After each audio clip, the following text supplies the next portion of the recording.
দর্শক যে যেখান থেকে দেখছেন বিজয় মাসের শুভেচ্ছা। সমসাময়িক গুরুত্বপূর্ণ বিষয় নিয়ে এনটিভির আজকের আয়োজনে আমন্ত্রণ জানাচ্ছি চোখ রাখার, সাথে থাকার। আইএফআইসি ব্যাংক এই সময়ে সঙ্গে আছে আমি হাসান মাহমুদ। দর্শক, আলোচনার স্বার্থে কয়েকটি গুরুত্বপূর্ণ সংবাদের শিরোনাম আমরা একটু জানিয়ে রাখছি।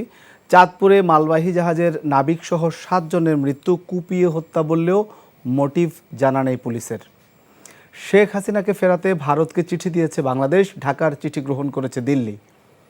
উপদেষ্টা নাহিদ হোসেন বলেছেন শেখ হাসিনাকে ফাঁসিতে ঝুলতে হবে। ভোটাধিকার আদায়ে 5 আগস্টের মতো রাজপথে নামার আহ্বান মির্জা ফখরুলের, অর্থাৎ তিনি আজকে ঠাকুরগাঁয়ে একটি সমাবেশে এ ধরনের বক্তব্য দিয়েছেন যে 5 আগস্টের মতো মাঠে নামার জন্য প্রস্তুতি নিতে হবে। বিডিআর হত্যাকাণ্ডের পুনঃতদন্তে কমিশন গঠন করা হয়েছে। এক মুক্তিযোদ্ধাকে হেনস্থার ঘটনায় কুমিল্লায় ঘটনা ঘটেছে। কুমিল্লায় তিনি আসলে স্থানীয় কৃষক লীগের সাবেক নেতা ছিলেন। একজন মুক্তিযোদ্ধাকে হেনস্থার এই ঘটনায় কিন্তু অনেক আলোচিত এবং এটি একটি দুঃখজনক ঘটনা। যাই হোক, স্বরাষ্ট্র উপদেষ্টা তবে বলেছেন মুক্তিযোদ্ধা হেনস্থাকারীদের ছাড় দেওয়া হবে না। দর্শক, এছাড়াও আরও বেশ কিছু সংবাদ আজকে বিভিন্ন গণমাধ্যমের শিরোনাম হয়েছে এবং আমরা মোটামুটি আজকের আলোচনায়, যেহেতু এই সময়ে সমসাময়িক বিষয় নিয়ে আলোচনা করি, এই বিষয়গুলো ছাড়াও অন্যান্য বিষয় আমরা আলোচনা করার চেষ্টা করব। সাথে থাকুন। আমাদের সাথে আলোচনার জন্য স্টুডিওতে 3 জন অতিথিকে আমরা আমন্ত্রণ জানিয়েছি। আমার বাইরে রয়েছেন ডক্টর সাব্বির আহমেদ, অধ্যাপক, ঢাকা বিশ্ববিদ্যালয়। মাঝে রয়েছেন সাদিক আল আরমান, সদস্য, নির্বাচন ব্যবস্থা সংস্কার কমিশন, এবং রয়েছেন ব্যারিস্টার মোহাম্মদ গোলাম জাকারিয়া, সাবেক ছাত্রদল নেতা। আপনাদের 3 জনকে স্টুডিওতে স্বাগত জানাচ্ছি আজকের আলোচনায়।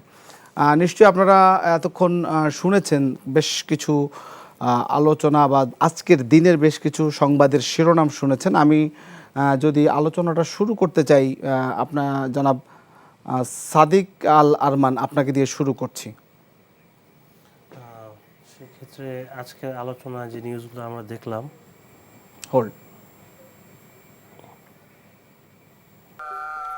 অনেক দিন থেকে আমার ইচ্ছা ছিল যে গিটার শিখবো। আমি যেহেতু স্টুডেন্ট, একবারে এতগুলো টাকাও ম্যানেজ করা সম্ভব হবে না। জানতে পারলাম বাবার মাধ্যমে যে বিকাশে সেভিংস করা যায়। সেভিংসটা ফুল হয়ে গেল। ওই দিন গেছে আমি বুক ফুল হয়ে গেছি গিটার কিনতে। এটা সব থেকে ভালো লাগে যে ক্যাশ আউট করতে গেলে কোনো চার্জ লাগে না। বিকাশ অ্যাপে ডিপিএস টাকা জমায় সারা দেশ। জনাব সাদিক আল আরমান, নিশ্চয় শুনেছেন বেশ কিছু সংবাদ, বিশেষ করে চাঁদপুরে 5 জনকে কুপিয়ে হত্যার ঘটনা, একজন নৃশংস ঘটনা, পাশাপাশি রাজনৈতিক অঙ্গনেও বেশ কিছু ঘটনা আছে। এবং আমি একটু যদি আপনার কাছে, যেহেতু আপনি নির্বাচন সংস্কার কমিশনে রয়েছেন, আপনারা গতকালকে আপনাদের বেশ কিছু সুপারিশের বিষয় সামনে এসেছে, একটু যদি বলেন যে গুরুত্বপূর্ণ যে সুপারিশগুলো আপনারা করবেন, সেটা নিশ্চয়ই আপনারা কয়েকদিনের মধ্যে সেটি পেশ করবেন। একটু যদি পিন পয়েন্ট আমাদেরকে একটু বলতেন যে কি কি সুপারিশ আপনারা করছেন। ধন্যবাদ আপনাকে, এবং আজকে আমার যারা শ্রদ্ধেয় সহ আলোচক আছেন তাদেরকেও আমার পক্ষ থেকে ধন্যবাদ। নির্বাচন সংস্কার কমিশনের যে মূল কাজ, আমাদের নির্বাচন ব্যবস্থাকে সংস্কার করা, এটা বিশাল একটা প্রক্রিয়া। আমাদের অনেক প্রস্তাবনা আছে। আমরা মাননীয় প্রধান উপদেষ্টার কাছে আমাদের প্রস্তাবনাগুলো দিব। তার মধ্যে উল্লেখযোগ্য যে চেঞ্জ, সেটা আমরা সবসময় দেখতে পাই যে আমাদের বিশাল একটা অংশ বিদেশে থাকে, যারা আমাদের জাতীয় নির্বাচনে অংশগ্রহণ করতে পারে না। তো আমাদের এই নির্বাচনে বা এই সংস্কারে যে প্রস্তাবনাটা থাকবে যে আমাদের প্রবাসী ভাই এবং বোনদেরকে নির্বাচনে সংযুক্ত করা, তারা যাতে তাদের ভোটার অধিকার নিশ্চিত করতে পারে, ভোট দিতে পারে, সেটার জন্য আমাদের গুরুত্ব আরোপ করা থাকবে। এবং আরেকটা গুরুত্বপূর্ণ প্রস্তাবনা হচ্ছে যে, আপনি জানেন যে গত 3টা ইলেকশনে ইভিএমের নামে কীভাবে রাষ্ট্রের হাজার কোটি টাকা নষ্ট করা হয়েছে। তো চিরতরে আমাদের কমিশনে হয়তোবা ইভিএমকে আমরা চিরতরে গুড বাই বলে দিতে যাচ্ছি। হয়তোবা আমরা সামনে ইলেকশন এই ধরনের একটা আলোচনা হয়েছে, ইভিএম থাকবে না, ইভিএম থাকছে না, ইভিএম থাকবে না, এবং তত্ত্বাবধায়ক সরকার ফিরে আসবে। এটা অন্তর্বর্তী, এটা যে কোনো নামে হোক, আদালত থেকেও এটির একটা সংবিধান সংস্কার কমিশনের সাথে আমাদের কথা হয়েছে, তারাও এরকম কিছু চিন্তা করছেন। আর পাশাপাশি আমাদের যারা নারী প্রার্থী আছেন, নারী প্রার্থীদের জন্য আমাদের বিশেষ কিছু ব্যবস্থা করা হচ্ছে। আগে আমরা সংরক্ষিত নারী আসন ছিল, সেই ক্ষেত্রে হয়তোবা এবার আমরা সংরক্ষিত নারী আসনের যে প্রক্রিয়া, সেটাকে পরিবর্তন করে আমরা ঘূর্ণায়মান পদ্ধতিতে ডিরেক্ট ইলেকশনের ভিত্তিতে হয়তোবা নারীদেরকে নির্বাচিত করার প্রস্তাবনা, ঘূর্ণায়মান পদ্ধতি, জি ঘূর্ণায়মান পদ্ধতির ভিত্তিতে এটা আমরা করতে পারি। এবং আরেকটা গুরুত্বপূর্ণ আমরা চেঞ্জ নিয়ে আসছি, তা হচ্ছে যে এটা নিয়ে আলাপ আলোচনা হচ্ছে যে সংখ্যানুপাতিক হারে সংসদে নির্বাচিত হওয়া এবং এখন এটা সেটা নিয়ে তো আলোচনার বেশ মধ্যে আছে, কিন্তু এটা আলোচনা এখনো যে প্রস্তাবনায় আসে আনুপাতিক হারে হয়তো বা আনুপাতিক হারে আসতেও পারে, নাও আসতে পারে, বা ব্যালটেও হতে পারে, ব্যালটও হতে পারে। আর অনেকে প্রস্তাবনা করেছেন যে আগের পদ্ধতি আর কি, যেটা আগের পদ্ধতিতে যাওয়ার জন্য। তবে আমাদের এখানে অনেক মানুষ অনেক রকম পদ্ধতি, অনেক প্রস্তাবনা দিয়েছেন, আমরা সবকিছু যাচাই বাছাই করেছি। আমাদের কমিশনে যারা মেম্বার আছেন, যারা বিশেষজ্ঞ আছেন, তারা এই বিষয়ে আলাপ আলোচনা করেছেন। তবে আমরা আশা রাখতে পারি যে আমাদের প্রস্তাবনাগুলো যদি পরিপূর্ণভাবে বাস্তবায়িত হয়, সেই ক্ষেত্রে হয়তো আগামী 50 বছরে আমরা কখনো বাংলাদেশের নির্বাচন কমিশনকে দলীয়করণ করা এবং রাজনীতিকরণ করার মধ্যে যে ফায়দাগুলো নেওয়া হতো, সেগুলো আমরা দেখতে পাবো না। আমরা ইন্ডিয়ার চাইতে হয়তো একটা শক্তিশালী নির্বাচন কমিশন দেখতে পারবো। এবং আমাদের যে ভোটের অধিকারকে হত্যা করা হয়েছে বিগত সময়ে, সেই জিনিসটা থেকেও আমরা মুক্ত হতে পারবো। এখানে আমি একটা বিষয় অ্যাড করব। আমি একটা বিষয়, আজকে আমাদের গণ অভ্যুত্থানের 4 মাস পরে খুবই ব্যথিত ভাই। আমি হতাশ কিছুটা এই কারণে যে আমরা যে আশা এবং আকাঙ্ক্ষা নিয়ে গণ অভ্যুত্থানে অংশগ্রহণ করেছি, সময়ের পরিক্রমায় সেই আশাটা আজকে মলিন হয়ে যাচ্ছে।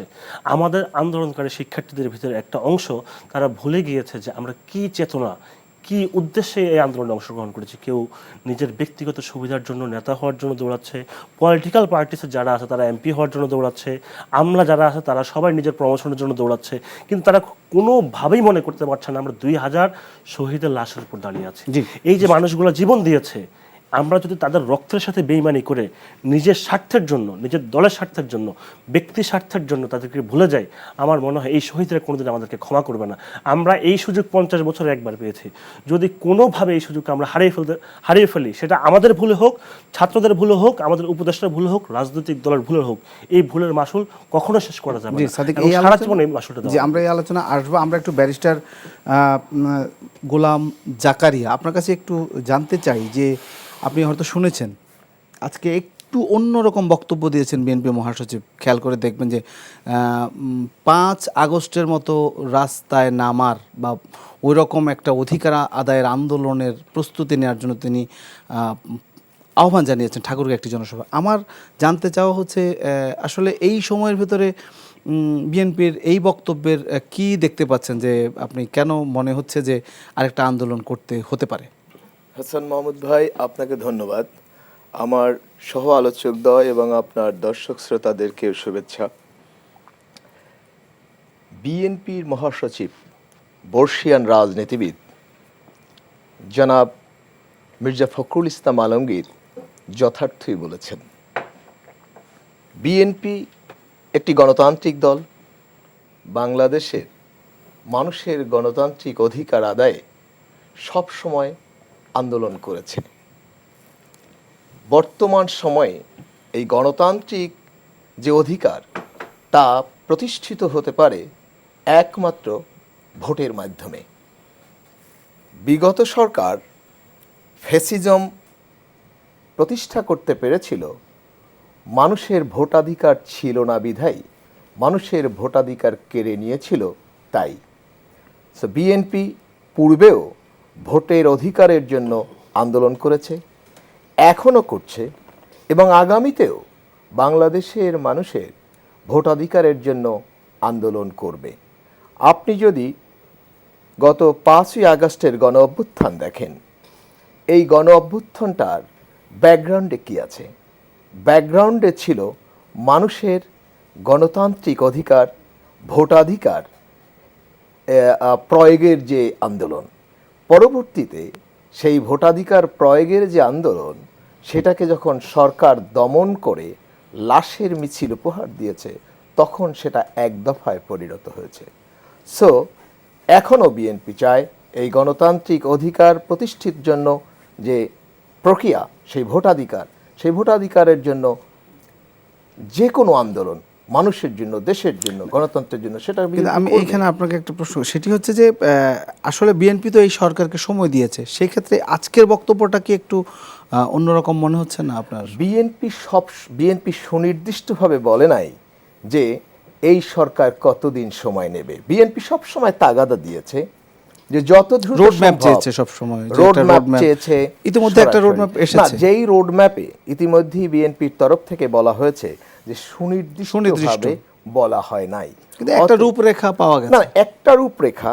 আর ভোটাধিকারের জন্য গণতান্ত্রিক প্রক্রিয়া স্টাবলিশের জন্য যে সুনির্দিষ্ট রূপরেখা, সেটা যদি আপনি না দেন তাহলে সেক্ষেত্রে মানুষ তো হতাশ হবে।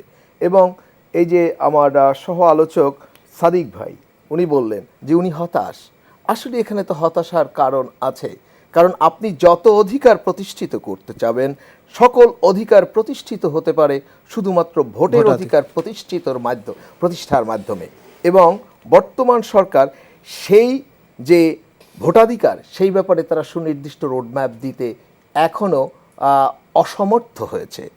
আমি বলবো যে তারা অক্ষম, সে কথা বলছি না, বাট এখন পর্যন্ত সুস্পষ্ট দেয়নি, কিন্তু 25-এর শেষে 26-এর শুরুতে ভোটের একটা সম্ভাবনা কথা। আসলে সম্ভাবনা একটা হলো সম্ভাবনা, আর একটা হলো যে আমরা এখন করব, ওই সময়ে করব।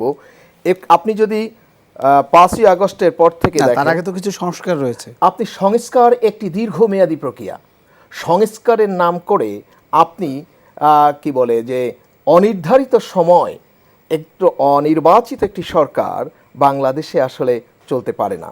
আপনি যত সংস্কার করতে চান, সকল সংস্কারই কিন্তু মানুষের প্রতিনিধিত্বের মাধ্যমে তারা সেই সংস্কারগুলো করবে। তার মানে মির্জা ফখরুলের এই বার্তায় যে এক ধরনের আন্দোলনের প্রস্তুতি রাখার জন্য নেতাকর্মীদেরকে বার্তা দিয়েছে, এই তো? অবশ্যই অবশ্যই। যদি এই সরকার যদি নির্ধারিত বা যৌক্তিক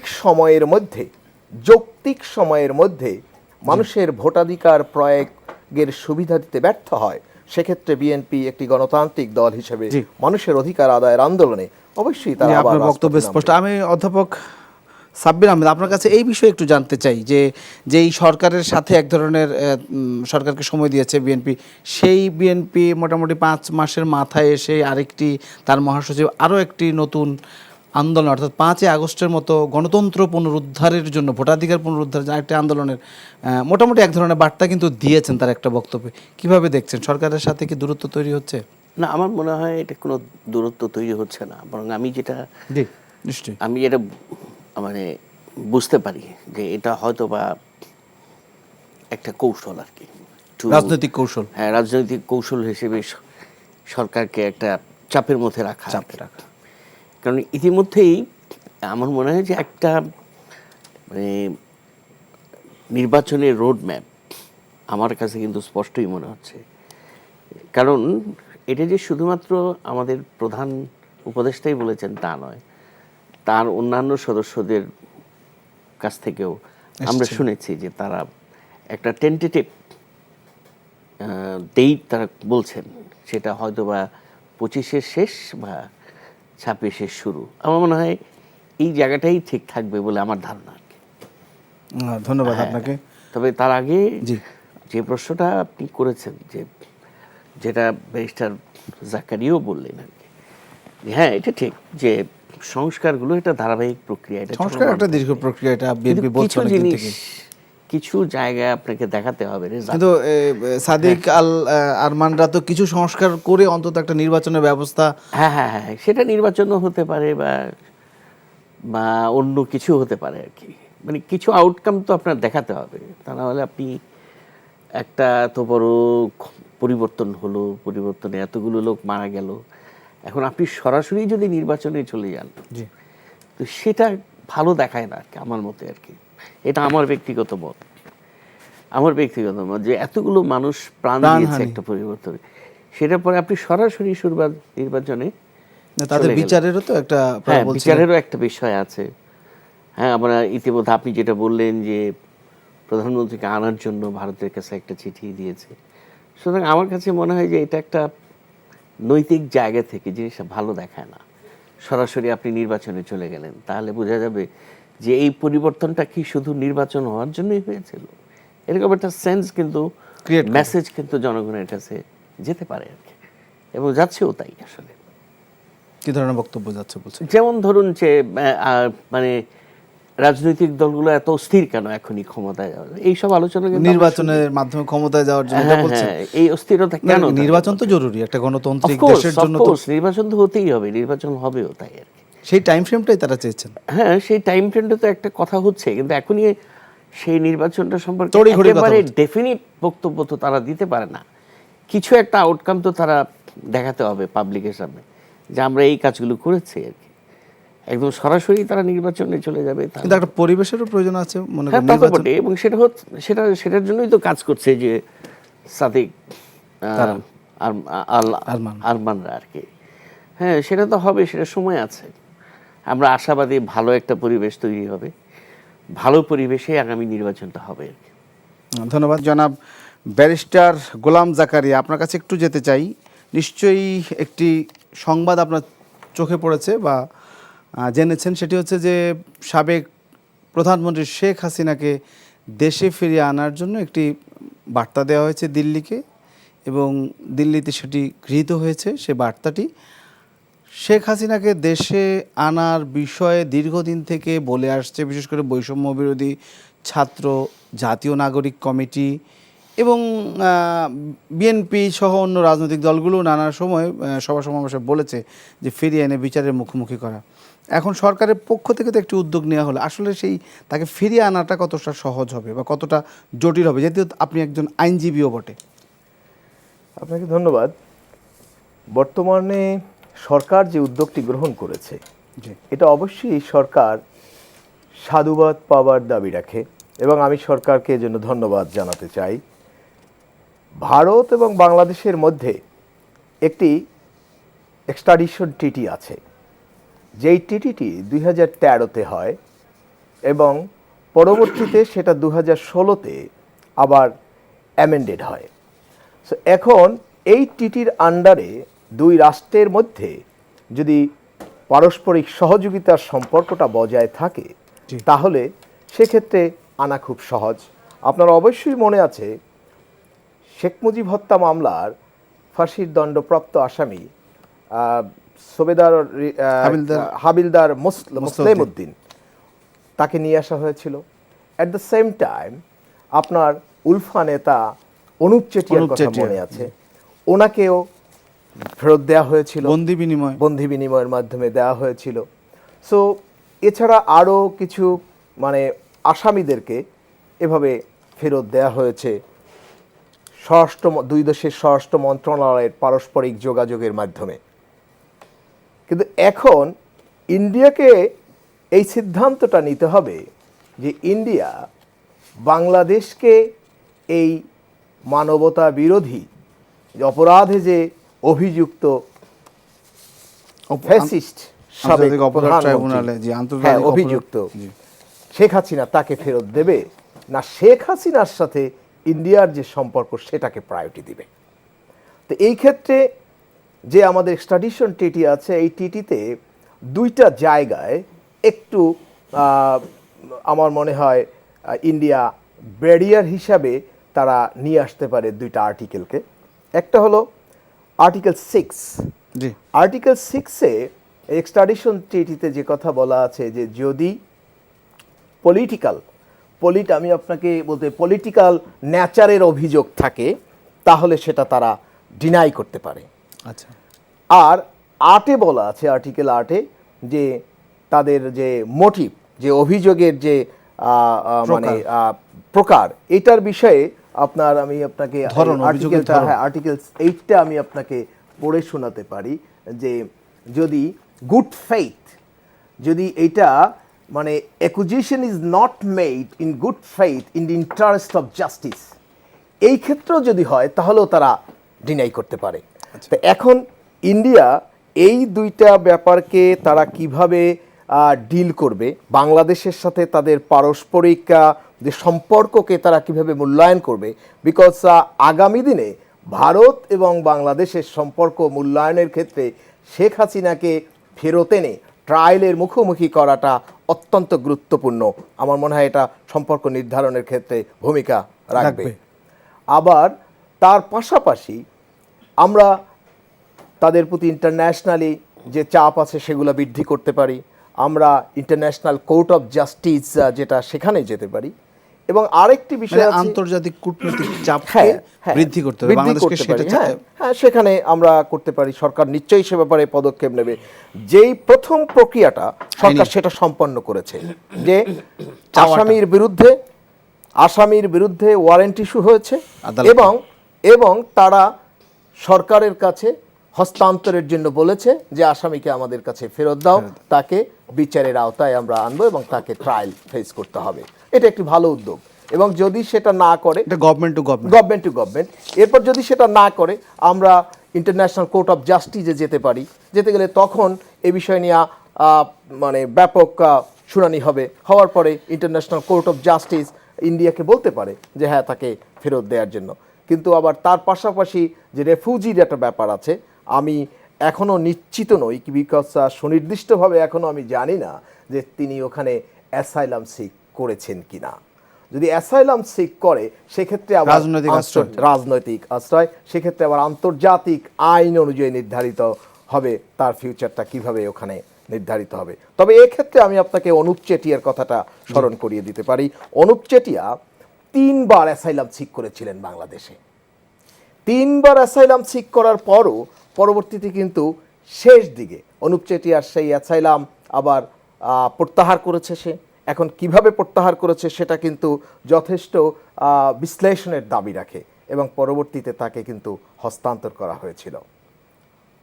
তো সেই ক্ষেত্রে বাংলাদেশ একটা রাষ্ট্র ইন্ডিয়ার প্রতি যে ভূমিকা পালন করেছে অনুপ চেটিয়ার ব্যাপারে, ইন্ডিয়া যদি ঠিক একইভাবে বাংলাদেশের প্রতি এই ভূমিকাটা পালন করে তাহলে শেখ হাসিনা অবশ্যই বাংলাদেশে আসবে এবং বিচারের মুখোমুখি হবে এবং সেই বিচারে যদি দোষী সাব্যস্ত হয় সেক্ষেত্রে সে ক্যাপিটাল পানিশমেন্ট অবশ্যই তাকে ট্রায়াল হবে, সেই অনুযায়ী শাস্তি হবে। ঠিক আছে জনাব সাদিক আল আরমান, আপনাকে একটু এই বিষয়ে যদি বলি, আপনারাও তো যেটা বলছেন যে আন্দোলন সংগ্রামে ছিলেন এবং অনেক নিহত হয়েছে বললেন, সেই সংগ্রামে আপনারাও হয়তো যুক্ত ছিলেন। শেখ হাসিনাকে ফেরত চাওয়া হয়েছে, কি মনে হচ্ছে? ধন্যবাদ। আমি এই প্রসঙ্গে আসার পূর্বে আমার সহ আলোচক মানে বিজ্ঞ ছাত্র রাজনীতিবিদ ছিলেন, নামকরা ছাত্র রাজনীতিবিদ গোলাম জাকারিয়া ভাইয়ের সাথে একটু বিনয়ের সাথে দ্বিমত করব। জি, গত 5ই আগস্ট ছাত্র জনতা রক্ত দিয়ে, জীবন দিয়ে হাসিনার পতন ঘটিয়েছে শুধুমাত্র ভোটের অধিকারের জন্য নয়। শুধুমাত্র ভোটের অধিকারের জন্য যদি জীবন দিয়ে হাসিনার পতন ঘটানো হতো তাহলে 7ই জানুয়ারি মানুষ নেমে আসতো, তাহলে 2014 সালের 5ই জানুয়ারি বিনা প্রতিদ্বন্দ্বিতার নির্বাচনে মানুষ নেমে আসতো। এই ছাত্র জনতার জীবনের যে আত্মত্যাগ, আমাদের জীবনের যে বলিদান, তাদেরকে আমাদের সম্মান করা উচিত। তাদের এই আত্মদান এবং তাদের যে জীবনটা দিয়ে দিয়েছে, যখন নেমে এসেছে আমাদের শহীদ ভাইদের বিচারের জন্য। আপনারা দেখেছেন রংপুরের দিনে দুপুরে প্রকাশ্যে আবু সাইদকে গুলি করে হত্যা করা হয়েছে। সারা বাংলাদেশে আনাচে কানাচে শিক্ষার্থীদেরকে যেভাবে পারছে সেভাবে হত্যা করেছে। মানুষ নেমে এসেছে, আমাদের মায়েরা নেমে এসেছে, আমাদের বাবারা নেমে এসেছে সন্তানের হত্যার বিচারের জন্য।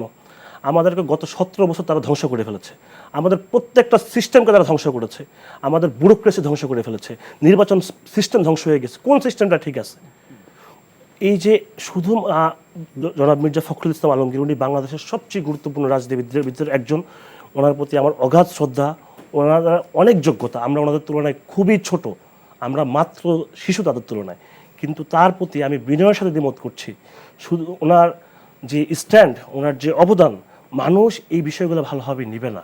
কারণ কি, ওনাদের জায়গা থেকে ওনাদেরকে বোঝা উচিত জাতির এক্সপেকটেশনস একটা নতুন বাংলাদেশ, বাংলাদেশ 2.0, যেখানে আমরা কখনো কোনো বৈষম্য দেখব না। আমরা দেখব না কাউকে ডিহিউমিলেট করে ফেলা, শুধুমাত্র ট্যাগিং দিয়ে কাউকে নষ্ট করে ফেলা।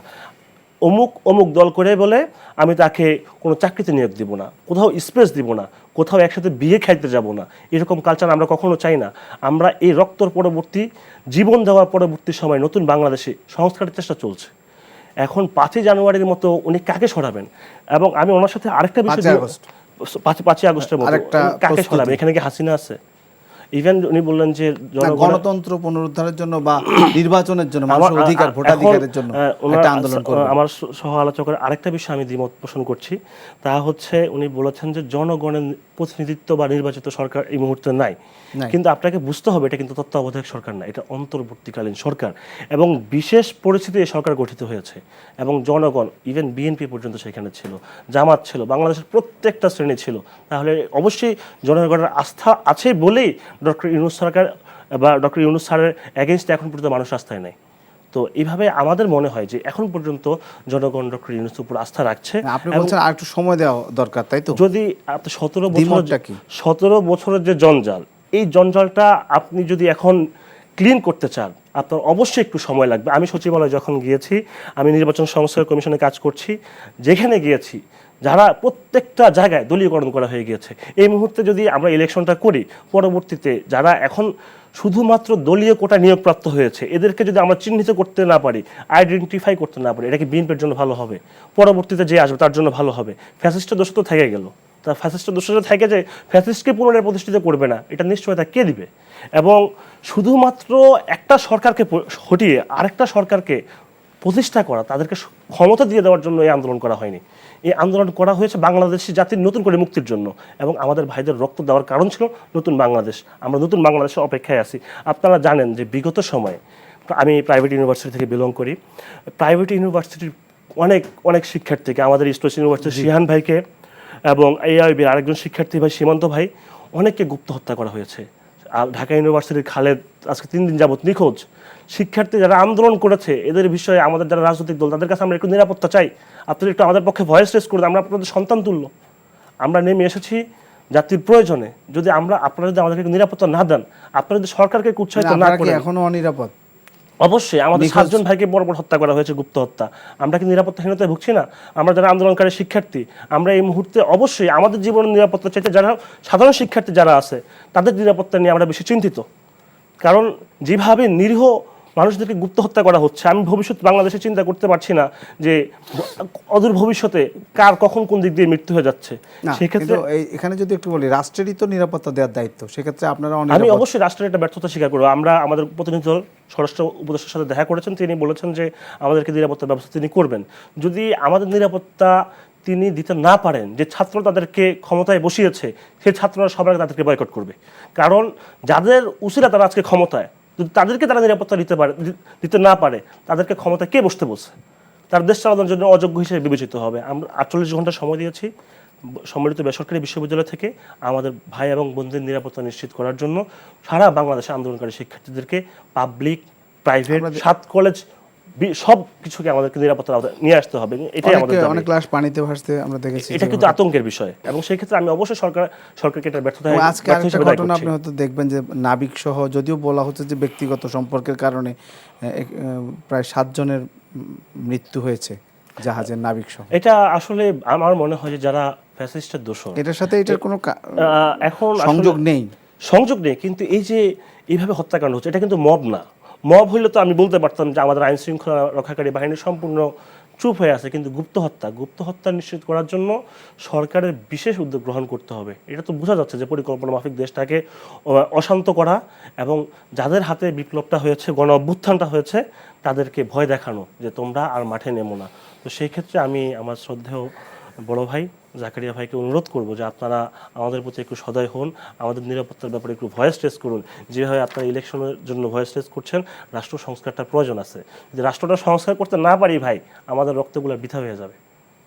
আমি একটু জনাব অধ্যাপক সাব্বির আহমেদ, এই ইস্যুতে আপনি কিছু বলবেন কিনা, যে আসলে যে গুপ্ত হত্যার কথা বললে, আজকেও কিছু হত্যাকাণ্ডের ঘটনা ঘটেছে আইন শৃঙ্খলা, অর্থাৎ আমরা দেখেছি যে 5 আগস্টের পরে প্রত্যেকটা পুলিশ স্টেশন, এরপরে পুলিশ রিফর্ম, এবং সেই জায়গাগুলো এখনও কিন্তু পুরোপুরি হয়নি। প্রত্যেকটা থানার কিন্তু এক একটা অবস্থায় রয়েছে। সেক্ষেত্রে আইন শৃঙ্খলাটাও তো জরুরি। আমরা দেখেছি যে পরপর অনেকগুলো আন্দোলন হয়েছে, আনসার আন্দোলন থেকে শুরু করে ব্যাটারি চালিত অনেকগুলো, এবং এরপরে আরও সব মিলিয়ে যদি বলি, এখন যে প্রশ্নটি তিনি রেখেছেন যে আইন শৃঙ্খলাটা কি আরেকটু শক্ত হওয়া জরুরি, বা মানুষের নিরাপত্তার জায়গাটা? আর একটু না, এটা মানে এটা নিয়ে অনিরাপদ যথেষ্ট ভূমিকা রাখার দরকার রয়েছে। কারণ আমরা প্রতিনিয়ত যে সকল খবর আমাদের কানে আসতেছে, এগুলো ভয়াবহ এক অর্থে। আজকেও আমার গ্রামের একজন এসেছিলেন আমার কাছে আর কি, ওনারা যেসব কথা বললেন এগুলো ভয়াবহ। সেটা হচ্ছে যে গ্রামে ব্যাপক চুরি হচ্ছে। চুরি ধরেন কৃষকের গরু আপনার ধরে নিয়ে সে পথে এগুলো জবাই করে খেয়ে দিয়ে চলে গেছে। এগুলো গ্রামে গঞ্জে এখন ব্যাপক হারে হচ্ছে। ছড়িয়ে পড়ছে। হ্যাঁ, সুতরাং আমি মনে করি যে ল অ্যান্ড অর্ডার এটা টপমোস্ট প্রায়োরিটি শুধু এই গভর্নমেন্টের টপমোস্ট প্রায়োরিটি হওয়া উচিত ল অ্যান্ড অর্ডার। আমরা আজকের পত্রিকাতেও দেখলাম যে এই যে সচিবালয়ে বিভিন্ন স্তরের সচিবরা তারা যে তাদের পদায়ন পদোন্নতি জি জি আন্দোলন করছে। এইসব নিয়ে আন্দোলন করছে এবং জনপ্রশাসন পুরো আপনার মানে সার্ভিস ডেলিভারি জনগণের প্রতি যে ধরনের সেবা দেওয়ার দরকার, যে সেবাটা তিন দিনে পাওয়ার কথা এটা এখন 3 মাসেও পাচ্ছে না। এটা একটা ভয়াবহ অবস্থা। মানে সুতরাং এইটা তো অবিশ্বাস্য যে আমি এটা ভাবতেই চেইন পারি না। ভেঙে পড়ছে বলছেন হ্যাঁ, যে পুরো সিস্টেমটা জনসেবা পাওয়ার। মনে হচ্ছে যে ভেঙে পড়েছে আর কি জনসেবা পাওয়ার হ্যাঁ। ক্ষেত্রে আমি আমার নিজের দু একটা কেস আমি দেখতে পাচ্ছি যে মনে করেন আমার একটা ফ্ল্যাটের মিউটেশন করাতে কতদিন লাগার কথা, 3 মাস 6 মাস, এটা 1 বছর পার হয়ে যাচ্ছে, কোনো খবর নাই। তো এই ধরনের সব সেক্টরে কাজের একটা মন্থর গতি, ধীর গতি। তো এইটা যদি মানে এই গভর্নমেন্ট করতে ব্যর্থ হয় তাহলে তার কি আর অ্যাচিভমেন্ট? আইন শৃঙ্খলা এবং বাজার নিয়ন্ত্রণ এই দুটো আইন শৃঙ্খলা এবং ইনফ্লেশন যেটা বললেন আপনি, মূল্যস্ফীতি, এই দুটোকে আমি সবচেয়ে বড় মানদণ্ড হিসেবে দেখি এই মুহূর্তে এই সরকার। কোনোটাই কি মানে সূচকে আছে যে আমরা সন্তুষ্টির জায়গায়? মানে অ্যাটলিস্ট বাজারের বিষয়টা এরকম মানে এরকম হয়েছে যে দেশে এখনো দুর্ভিক্ষ শুরু হয় নাই, ওই জায়গা থেকে আমরা ভালো আছি আর কি। হ্যাঁ, কিন্তু আপনার দ্রব্যমূল্যটা গত পরশুদিনই পার কেজি মুরগির দাম বেড়েছে 50 টাকা প্রতি কেজিতে, 40 থেকে 50 টাকা। এগুলো আমরা প্রত্যক্ষ দোষী। সুতরাং কন্ট্রোল তো হচ্ছে না বাজার আর কি। সুতরাং আমি মনে করি যে মানে আইন শৃঙ্খলা এবং এই যে ল অ্যান্ড অর্ডার এই দুটোর দিকে আইন শৃঙ্খলা এবং মূল্যস্ফীতি এই দুটো বিষয়ে সরকারকে সর্বোচ্চ গুরুত্ব দেওয়া উচিত।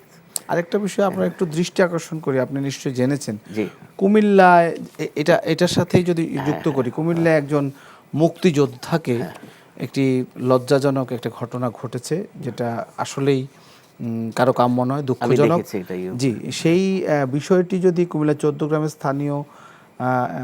তিনি স্থানীয় কৃষক লীগের একজন সাবেক নেতা ছিলেন, সেটি ভিন্ন কথা, এখন নেই, স্থানীয় কৃষক লীগের, কিন্তু তিনি একজন মুক্তিযোদ্ধা এবং বীর প্রতীক যতদূর।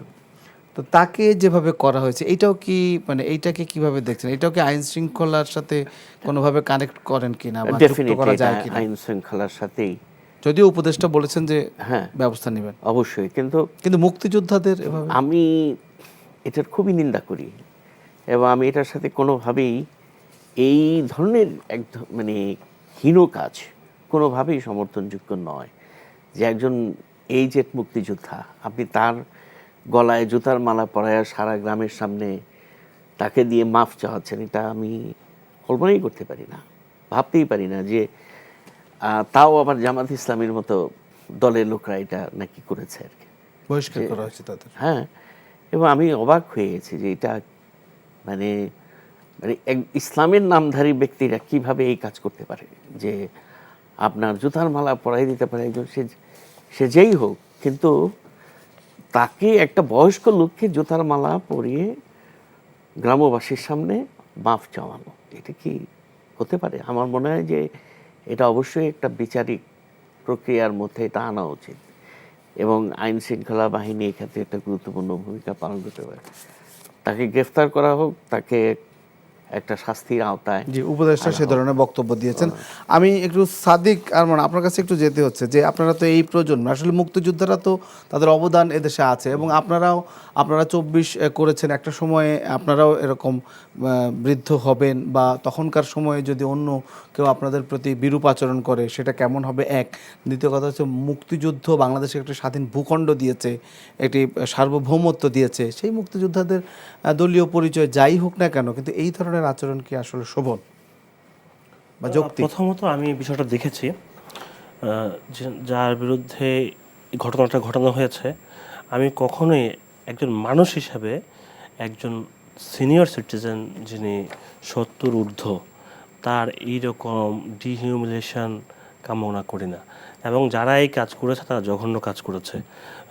জামাত বলছে যে তারা তাদের সমর্থক ছিল, সমর্থকরা তাদেরকে সম্ভবত বহিষ্কার বহিষ্কার বা করার কিছু ঘটনা একটা ঘটেছে, করেছে। বহিষ্কার করেছে। তবে আমার মনে হয় যে তারা যে কাজটা করেছে এটা দেশ এবং জাতির জন্য মুক্তিযুদ্ধ তো আমাদের একটা- মুক্তিযুদ্ধ। আমরা ৭১কে অস্বীকার করার কোনো সুযোগ নেই। ৭১ স্বাধীন যদি- ভূখণ্ড তো স্বাধীন ভূখণ্ড ৭১ যখন যদি না থাকতো আজকে তো বাংলাদেশ হতো না। ৭১কে তো আপনি সম্পূর্ণভাবে মুছে ফেলতে পারবেন না। যারা মুক্তিযুদ্ধে অংশগ্রহণ করেছিলেন তাদের দেশ এবং জাতির জন্য অবদান আছে। তাদেরকে এই অবস্থায় তার যতই অপরাধ থাকুক তার জন্য পুলিশ আছে, আইন শৃঙ্খলা রক্ষাকারী আইন বাহিনী নিজের আছে, হাতে, জি, তারা আইন। যথাযথ ব্যবস্থা গ্রহণ করবে। কিন্তু নিজ হাতে আইন তুলে নেওয়া এটা অত্যন্ত দুঃখজনক এবং আমি এটার জন্য দুঃখ প্রকাশ করছি। আমার নিজের ব্যক্তিগত যে জায়গা থেকে সেখান থেকে আমি বিষয়টা খারাপভাবে নিচ্ছি যে এটা কখনোই ঠিক আমরা কামনা করি না। নিশ্চয়ই, এবং এটা আমরা কেউ ভবিষ্যতে কামনা করি না। অন্যান্য যারা সিনিয়র সিটিজেন আছেন বা যারা এরকম ভাবে কোনো মানুষ কিভাবে অসম্মান করবে না শুধুমাত্র রাজনৈতিক কারণে, এটা নতুন বাংলাদেশে কোনোভাবেই কামনা করছি না। আমরা আশা করব যে আমাদের রাজনৈতিক সংস্কৃতিটা খুব ভালো এবং শুধুমাত্র যৌক্তিক সমালোচনা হবে দেশ এবং জাতির উন্নয়নের জন্য। কিন্তু রাজনীতির নামে একজন মুরব্বীকে জুতা পরানো, এটা এরপরে কাউকে মাইরে ফেলানো, কাউকে এলাকাতে থাকতে না দেওয়া, কারো মাকে প্রতিহিংসা যেটা বলা হয়। জানাজায় অংশগ্রহণ করতে না দেওয়া, জি। এগুলো আমরা বাংলাদেশে চাই না এবং এগুলো আনএক্সপেক্টেড।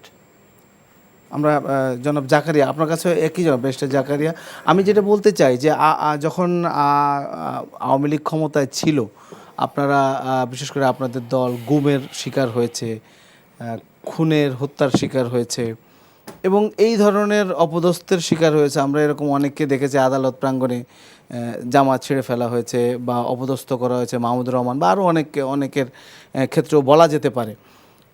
এখন আবার উল্টো ঘটছে, মানে বিষয়টাকে আসলে কিভাবে দেখছেন? যদি একই ঘটনার পুনরাবৃত্তি ঘটে তাহলে পরিবর্তনটা কোথায় হলো?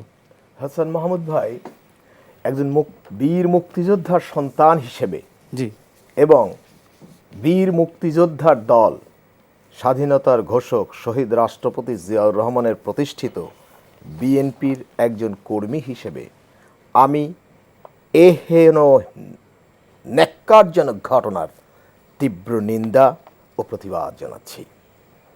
কোনো ব্যক্তি যদি অপরাধী হয় আপনি তার বিরুদ্ধে আইনানুগ ব্যবস্থা নিতে পারেন, পুলিশের কাছে যেতে পারেন, আদালতে যেতে পারেন। তা না করে আপনাকে বা যারাই এই মিসক্রিয়েন্টস যারা, তাদেরকে কে অধিকার দিয়েছে লাঞ্ছিত করার বা ফিজিক্যালি অ্যাসল্ট করার? এটা করার মাধ্যমে এই সরকারকে তারা চ্যালেঞ্জ করেছে। আমি ধন্যবাদ জানাই, সরকার ইতিমধ্যেই তাদের বিরুদ্ধে আইনানুগ ব্যবস্থা গ্রহণের নির্দেশ দিয়েছেন। কিন্তু তার পাশাপাশি আমি আমার ছোট ভাই ছাত্রনেতা সাদিকের সাথে একটু দ্বিমত করতে চাই বিনয়ের সাথে, যে ভাই কেন এগুলো হচ্ছে? কারণ বর্তমান যে সরকার রাষ্ট্র আর আবেগ এটা সম্পূর্ণ আলাদা বিষয়। এটা চালানোর জন্য কিছু মোরাল রাইটস দরকার, কিছু মানুষের যে গণতান্ত্রিক যে প্রসেস, সেই প্রসেস দরকার। ওই রাইটসগুলো কিভাবে আসে? ওই রাইটসগুলো আসে সাংবিধানিক যে অধিকার, মানুষের যে প্রতিনিধিত্ব নির্বাচনের যে অধিকার, রাষ্ট্র পরিচালনা করার জন্য যে ম্যান্ডেট, সেই ম্যান্ডেট নিয়ে একটা মানুষ সেই অধিকার পায়। তাই সেই অধিকারটা যখন কোনো সরকারের থাকে তখন এই জাতীয় ঘটনা কিন্তু ঘটে না। এটা কিন্তু একটা ঘটনা না, আমি আদালতে দেখেছি এভাবে ঘটনা ঘটেছে। আদালতে পুলিশের মধ্যে যখন এই জাতীয় ঘটনাগুলো ঘটে তখন সেই রাষ্ট্রটির যে বিচার ব্যবস্থা, শাসন ব্যবস্থা, মানুষ যে সামাজিক ব্যবস্থা, এটা নিয়ে কিন্তু প্রশ্ন করার যথেষ্ট সুযোগ থাকে। আমি সাদিকের আর একটি বিষয়ে আমি বলবো যে ভাই, আপনি বলেছেন শুধুমাত্র ভোটের অধিকারের জন্যই রক্ত দেওয়া হয় নাই। এই রক্ত কিন্তু শুধুমাত্র 2 বছরে বা ওই 18 দিনে দেওয়া হয় নাই বা 20 দিনে দেওয়া হয় নাই। এই রক্ত হলো গত 16 বছরের ধারাবাহিক রক্ত দেওয়ার যে ধারা, সেই ধারা এসে চূড়ান্ত পরিণতিটা ওখানে এসেছে। সেই রক্তগুলো কারা দিয়েছে? আজকের আপনি একটা জিনিস লক্ষ্য করবেন, আওয়ামী লীগ বলতো যে উন্নয়নের গণতন্ত্র। হোয়াট ইজ উন্নয়নের গণতন্ত্র? গণতন্ত্রের গলা টিপে হত্যা করার বিপরীতে একটি স্লোগান ছিল উন্নয়নের গণতন্ত্র। ঠিক তদ্রূপ আপনি যদি দেখেন বাংলাদেশের মানুষের অধিকারগুলোকে মানে অধিকার থেকে বঞ্চিত করার জন্য তারা স্বাধীনতার একক দাবিদার হলো এবং পুরো বাংলাদেশকে স্বাধীনতার বিরোধী প্ল্যাটফর্মের দিকে ঠেলে দেওয়ার চেষ্টা করা হলো। আর আওয়ামী লীগ শুধুমাত্র তার একক দাবিদার হিসেবে স্বাধীনতার একক হকদার হওয়ার চেষ্টা করলো, চেষ্টা করে বাংলাদেশকে দ্বিধাবিভক্ত করে এই গ্লুমি একটা পরিবেশের মধ্যে তারা এই 17 বছর তারা মানুষকে তারা এককভাবে হকদার হলো কেন? সেই হক জায়গাটা কে দিল? চেষ্টা করেছে, সেই জায়গাটা না কে না ছেড়ে তারা দিল চেষ্টা তাদেরকে? করেছে, না কেউ ছেড়ে দেয়নি। আমি আপনাকে একটা কথা বলি, বিএনপি শহীদ রাষ্ট্রপতি জিয়াউর রহমান, যিনি বীর বীরুত্তম। উত্তম, জি। যিনি রণাঙ্গনের মুক্তিযোদ্ধা, যিনি বাংলাদেশের সেনাবাহিনী প্রতিষ্ঠিত যে কয়জন করেছে তার মধ্যে একজন, যিনি ঘোষণা করেছেন স্বাধীনতার, তার দল, এটা হলো যখন কেউ শাসন ক্ষমতায় থাকে তখন তারা যে কি করে সেটা শাসন ক্ষমতা থেকে চলে গেলে তখন এখন আওয়ামী লীগের অবস্থা দেখলে বোঝা যায়।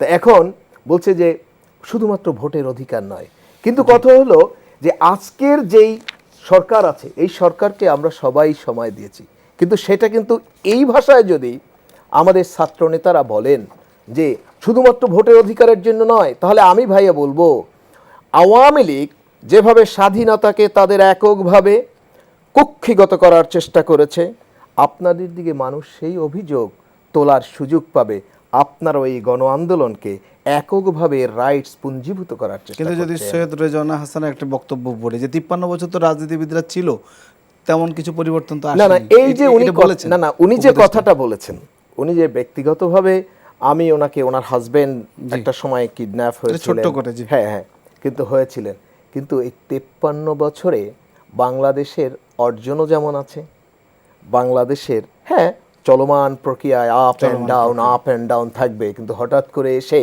শুধুমাত্র রাজনীতিবিদদের আপনি যদি দোষারোপ করে তাদেরকে এককভাবে ব্যর্থ করার বলার চেষ্টা করা, সেটাও আমার মনে হয় সমীচীন হবে না।